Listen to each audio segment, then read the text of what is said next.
Assalamualaikum warahmatullahi wabarakatuh. Kita lanjutkan materi IPA ya, tentang kelistrikan.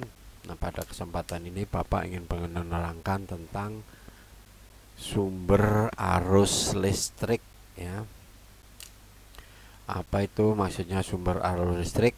Jadi arus listrik itu dapat kita peroleh dari dua macam ya.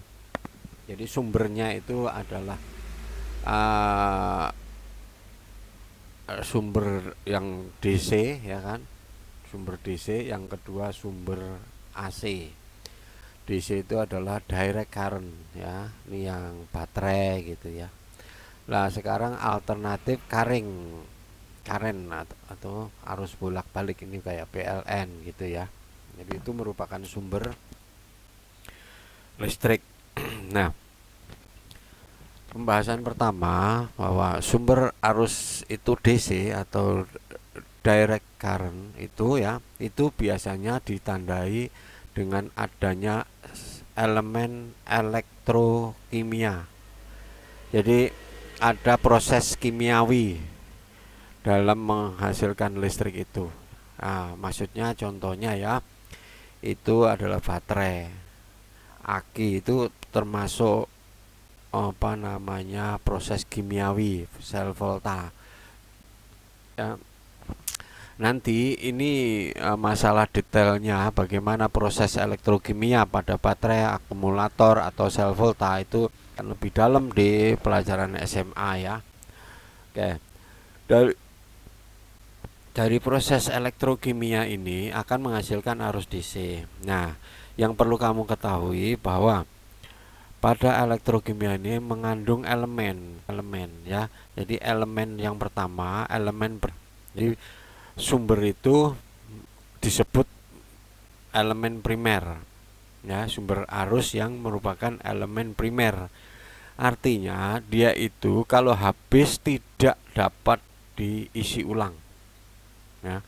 Contohnya baterai kering ya. Kalau kamu menggunakan baterai itu ya, nyebutin apa itu baterai macam-macam itu, yang kecil gede gitu ya, atau elemen volta ya, itu nanti kalau habis kan dibuang itu kan, karena nggak bisa diisi lagi ya, karena bahannya rusak di situ. Yang kedua itu elektrokimia dengan elemen sekunder. Nah, ini harus diapalin ya, elemen sekunder, dimana yang ada dalam baterai itu nanti kalau isinya sudah habis dapat dicas ya.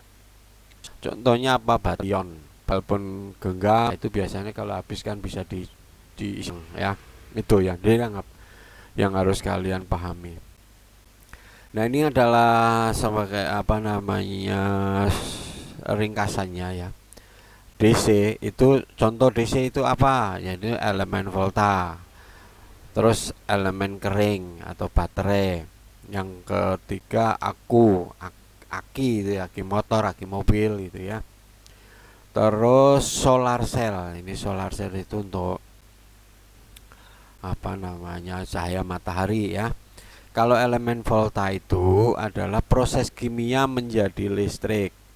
Elemen kering itu juga kimia menjadi listrik. Aki itu juga kimia menjadi listrik. Nah, kalau solar ini adalah cahaya. Cahaya menjadi listrik ya, cahaya. Terus sumber yang kedua, alternating current, itu contoh generator ya.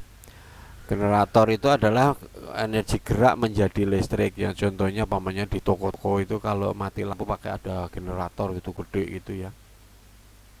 Dikasih roda itu tuh namanya generator itu. Nanti kalau mati lampu nih dihidupkan ya. Untuk materi sumber arus listrik seperti itu, jadi kamu harus dihafalkan ini ya. Oke, kita lanjutkan sumber energi sekarang. Kalau tadi sumber arus listrik, sekarang sumber energi ya, sumber listrik. Artinya apa? Sumber-sumber yang dapat dikelola, yang dapat menghasilkan listrik Ya, ada 4 ini contohnya ya.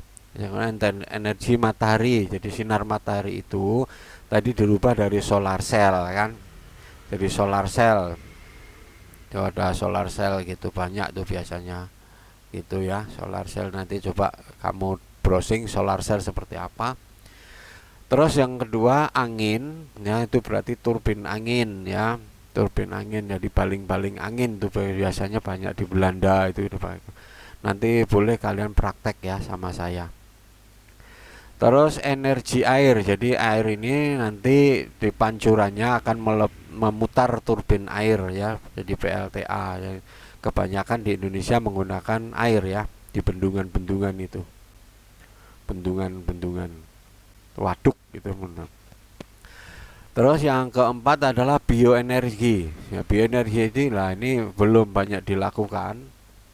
Kamu sebagai generasi penerus ini perlu meneruskan bagaimana meneliti tentang energi yang hasil dari biomasa.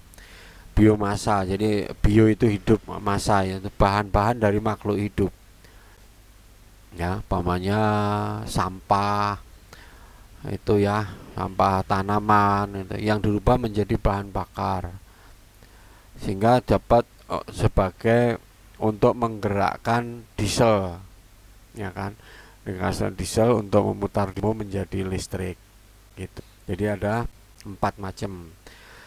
Tolong ini dihafalkan, dipahami, nanti kalau ada waktu kita bisa praktek ya, di antara sekian teori ini mana yang pantas kita praktekkan sehingga kamu nanti dapat memahami secara detail.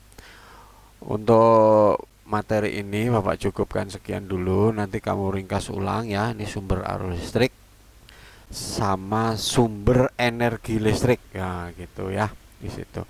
Demikian, kamu catat ulang. Saya ucapkan terima kasih. Assalamualaikum warahmatullahi wabarakatuh.